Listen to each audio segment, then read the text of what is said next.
Sebab itu bila ditulis oleh alim ulama, persiapan pertama untuk menghadapi Ramadan adalah persiapan ilmu yang akan membantu membetulkan niat. Niat perkara yang paling utama.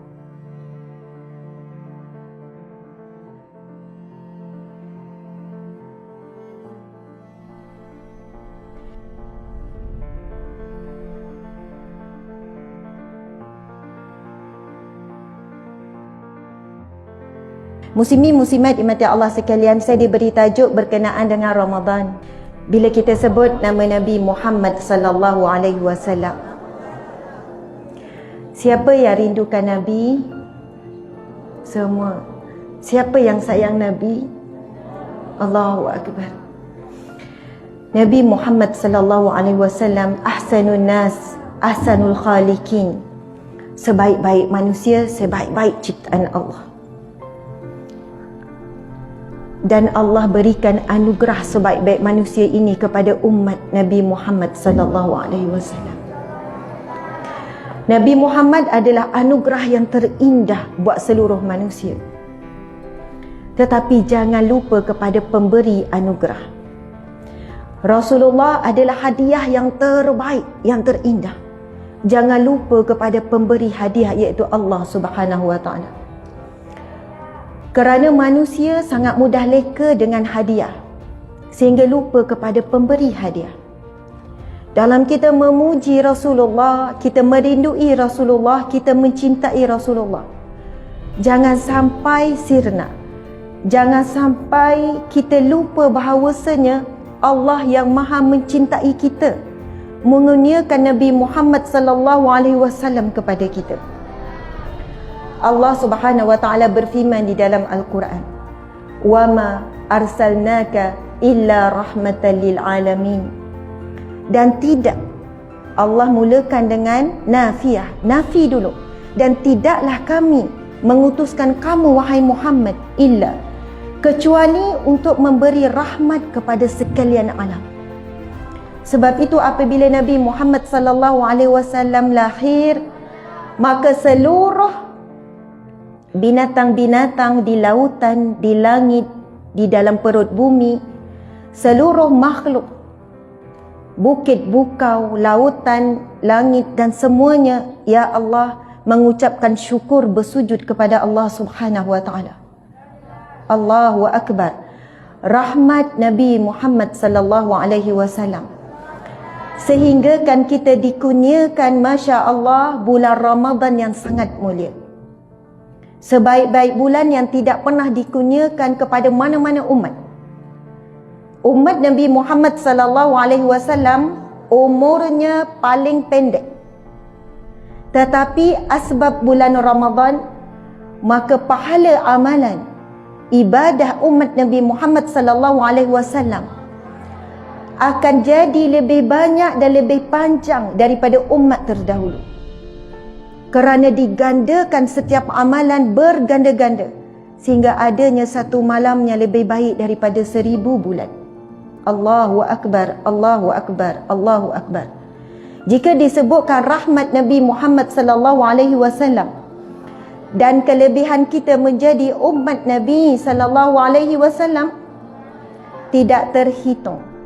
Dan sekiranya pada saat ini, wahai para wanita sekalian, ada di kalangan kita yang sedang dalam ujian, yang dalam sedih, dalam berjuang melawan hawa nafsu, sedang berhadapan dengan pelbagai cabaran hidup, tetapi cukup dengan kita mengingati hakikat kita menjadi umat kepada Nabi yang terbaik, dan kita diangkat kuntum khaira ummatin, kalian adalah umat yang terbaik, ukhrijat linnas, yang dikeluarkan dari kalangan manusia untuk manusia, ta'muruna bil ma'ruf wa tanhauna 'anil munkar wa tu'minuna billah.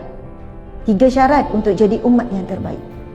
Para muslimat sekalian, Nabi Muhammad tidak pernah melupakan kita.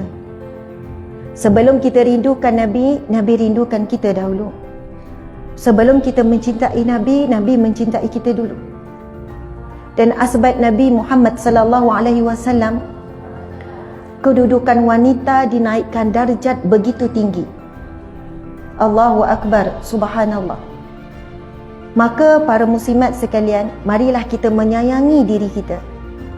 Sebab Rasulullah membawakan mesej supaya wanita sayang diri dia.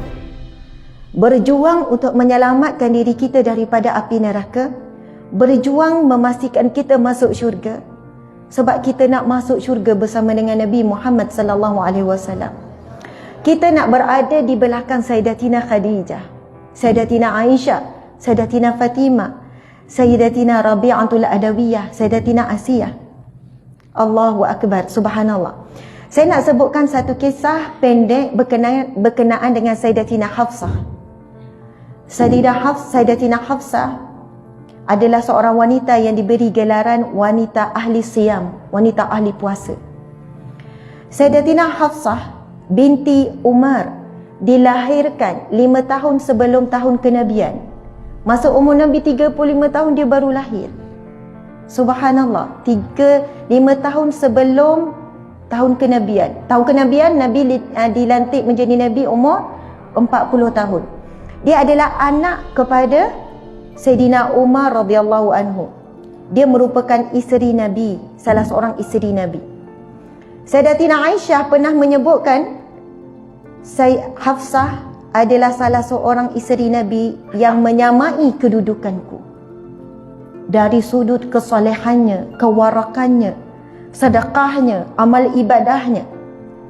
Pendek cerita, kita tahu bahawa Sayyidatina Hafsah adalah salah seorang isteri Nabi yang diuji oleh Allah Subhanahu wa taala untuk memberikan satu hikmah yang besar sebagai panduan dalam bab rumah tangga. Beliau pernah diceraikan oleh Rasulullah sallallahu alaihi wasallam. Lalu datang malaikat Jibril kepada Nabi Muhammad sallallahu alaihi wasallam. Malaikat Jibril menyebutkan dan meminta Rasulullah untuk merujuk kembali Sayyidatina Hafsah dengan menyebutkan dia adalah ahli puasa, ahli solat malam, dan dia adalah isterimu di sisi Allah Subhanahu wa taala. Allahu Akbar. Yang disebut tentang ciri-ciri Sayyidatina Hafsah ini adalah dia adalah ahli puasa, dia ahli qiyamul lail, dan dia adalah isterimu di sisi Allah Subhanahu wa taala. Allahu Akbar, masya-Allah.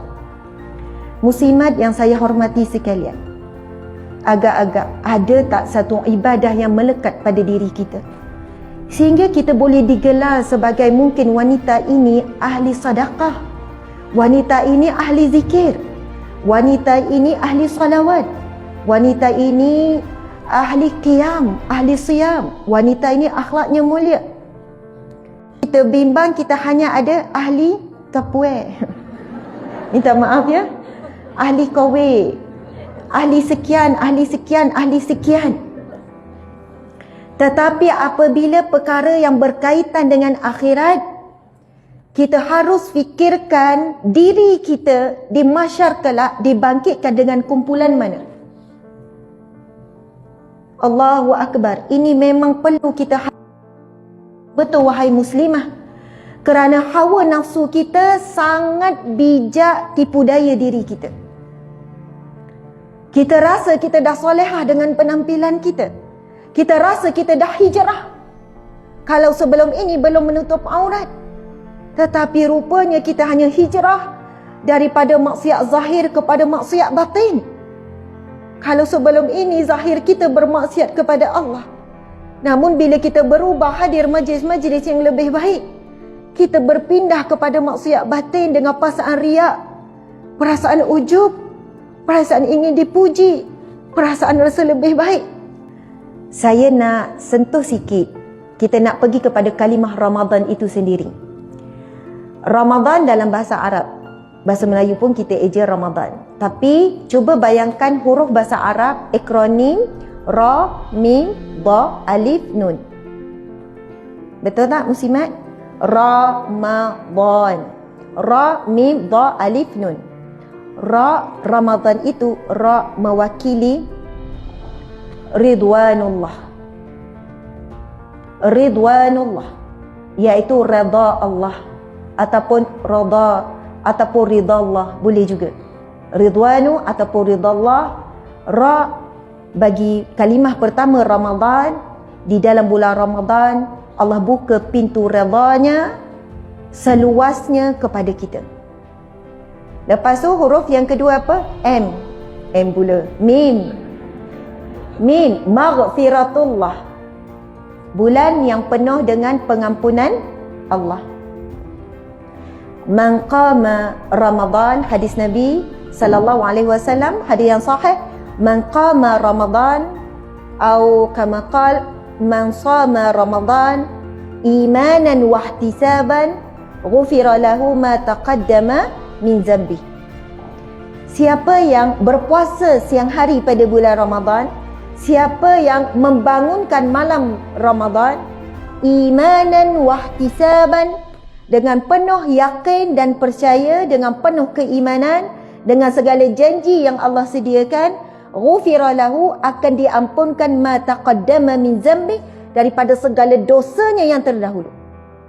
Kita ada dosa besar yang begitu banyak, dosa kecil yang kita tidak sedar dan kita tidak tahu itu merupakan dosa. Kita ada banyak dosa yang kita lupa dan kita ingat, dan lebih banyak yang kita lupa.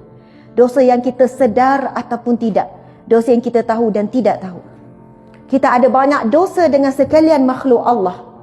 Dosa dengan Allah tidak terhitung.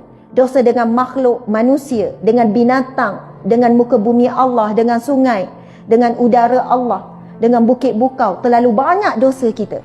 Dengan harta yang Allah berikan ujian kepada kita. Kita banyak dosa dengan suami, dengan ibu ayah, dengan anak, dengan sahabat-sahabat, dengan jiran. Siapakah yang maha mengampun? Hanyalah Allah Subhanahu wa ta'ala.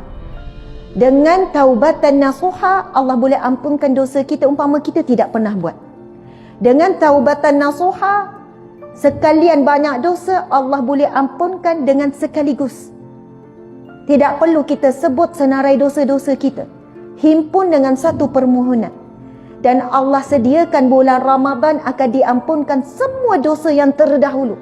Ibarat kita tidak pernah dipadam, seolah kita tidak pernah melakukan dosa tersebut. Sebab itu untuk menghadapi bulan Ramadan ini, yang paling penting dan utama adalah ilmu. Kerana ilmu lah yang akan membetulkan niat. Sebab itu bila ditulis oleh alim ulama, persiapan pertama untuk menghadapi Ramadan adalah persiapan ilmu yang akan membantu membetulkan niat. Niat perkara yang paling utama. Niat inilah yang akan memandu hasil daripada Ramadan. Niat ini sehinggakan disebut oleh para ulama sufi, para alim ulama, tidak ada perkara yang lebih sukar dalam perjuangan hidup ini.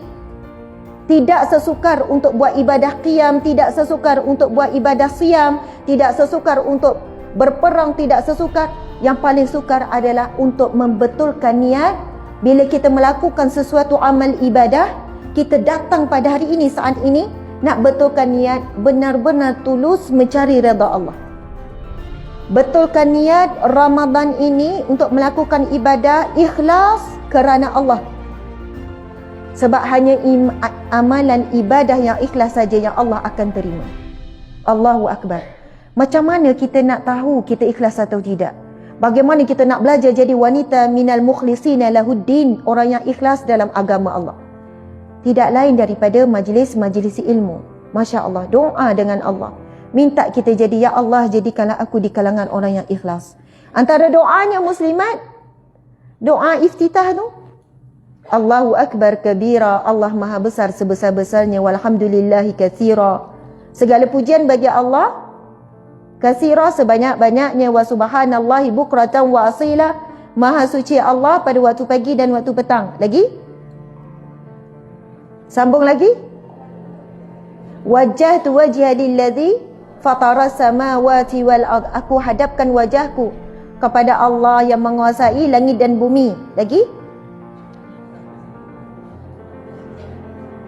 Hanifan musliman wa ma ana minal musyrikin. Dengan lurus, dengan menyerah diri, dan aku bukan orang yang musyrik mensyirikkanmu ya Allah. Sambungannya, inna salati wa nusuki wa mahyaya wa mamati lillahi rabbil alamin. Itu adalah firman Allah. Qul inna salati. Allah perintahkan. Katakanlah, inna salati, salatku, wa nusuki, segala ibadahku. Umum. Termasuk puasa, termasuk datang majlis ilmu. Segala ibadahku, wa mahyaya, dan hidupku, wa mamati lillahi rabbil alamin. Hidupku dan matiku untuk Allah sekalian alam. Kalau siapa yang tercari-cari macam mana nak doa jadi orang ikhlas, kita selalu baca dalam solat doa iftitah. Sebab itu Nabi berpesan, Nabi menyebutkan barang siapa membaca doa iftitah itu, ini hadis Nabi SAW, maka pintu langit akan dibuka untuknya, doanya diangkat oleh Allah Subhanahu Wa Taala. Allahu Akbar. Tapi kita ambil ringan, ramai yang tak baca doa iftitah, terus baca Al-Fatihah. Sedangkan Allah sedang menyediakan satu nikmat yang begitu besar. Tetapi kita meremehkan. Memang syurga Allah itu ada di antara azan sampailah salam. Wuduk, azan, wuduk, siapa yang baca doa selepas wuduk dibuka 8 pintu syurga. Hadis yang sahih muslimat. Siapa yang baca doa selepas azan, Nabi kata, hadis sahih, Nabi sebut, maka layak, berhak, wajib baginya mendapat syafaatku, pertolonganku di mahsyar kelak. Allahu Akbar. Tahun ini cuba kita pasang niat. Kalau sebahagiannya, contoh Imam Malik 3 hari sekali khatam, ataupun sehari sekali, antara dua tu.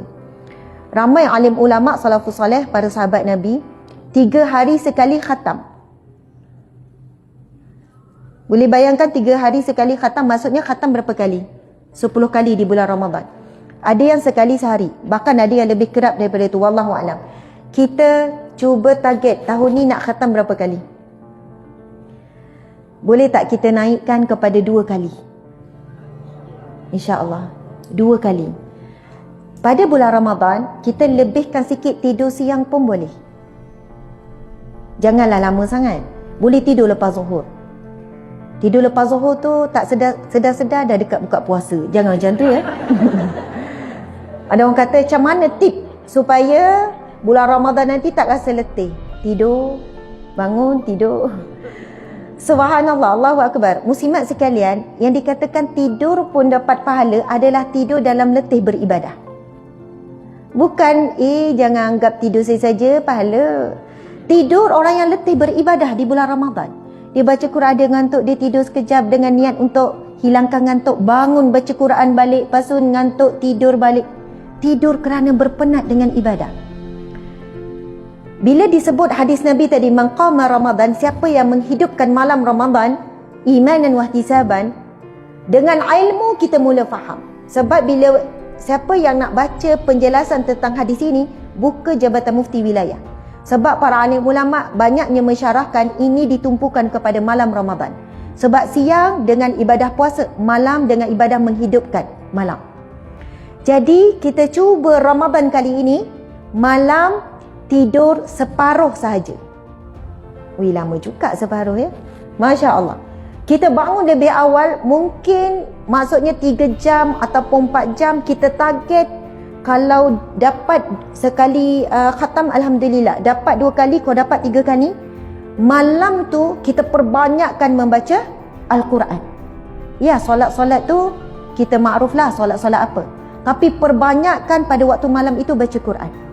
Mungkin malam pertama tak berjaya, ngantuk je, tak sampai-sampai hujung tu. 1-2 ayat, kat mana tadi ya?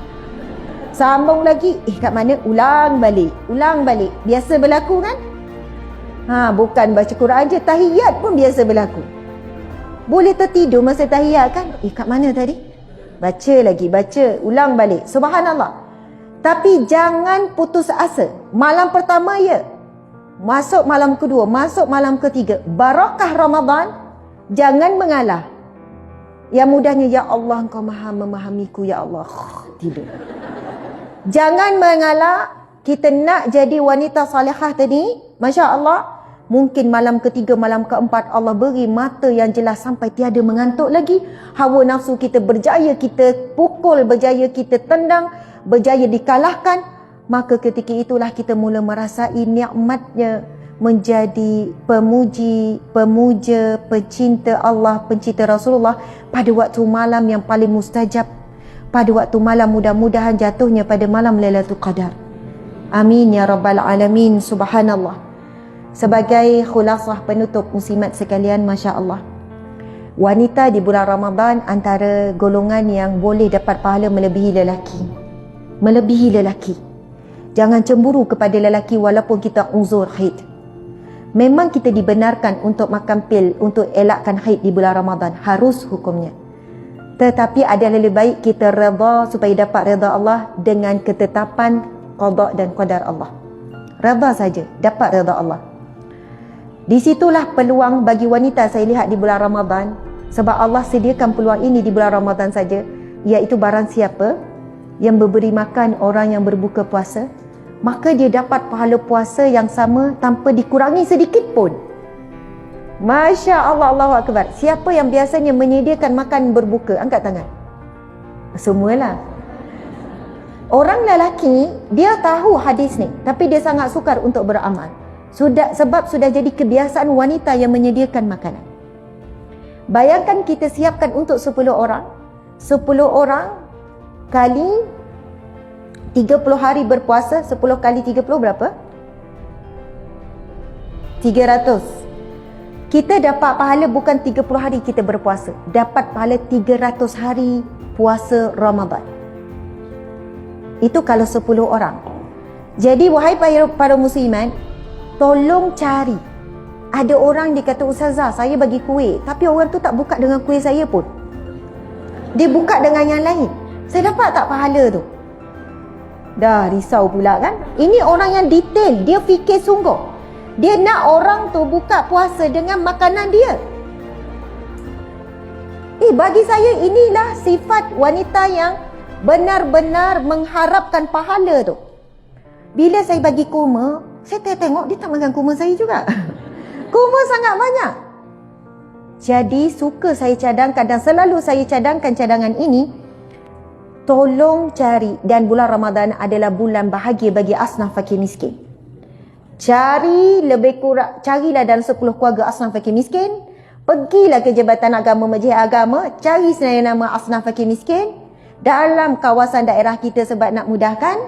Kita jumpa dia awal-awal keluarga tu, kita terus cakap, sepanjang Ramadan saya akan beri makan untuk kamu sekeluarga berbuka puasa. Masya Allah. Rasa boleh buat ke tak? Boleh. Ustazah, masak ni masalah. Tempah sahaja, mangkuk tingkat. Betul tak ada orang buat servis mangkuk tingkat? Saya cakap sebab saya pernah buat. Maksudnya nak 1000 daya.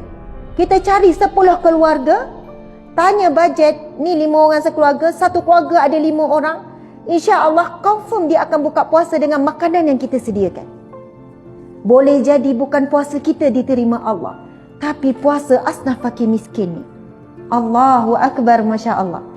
Ini antara ibadah yang perlu dikejar, ditarget oleh kita sebab dia ada pada bulan Ramadan. Kita nak dapat pahala puasa sebanyak-banyaknya, pahala Al-Quran sebanyak-banyaknya, pahala sedekah. Kita tahu Nabi SAW pada bulan Ramadan lebih berganda sedekahnya, dan pada malam Ramadan lebih banyak berjaganya. InsyaAllah kita lebihkan tidur pada siang pun tidak apa, tapi lebihkan berjaga pada waktu malam. InsyaAllah. Alhamdulillah.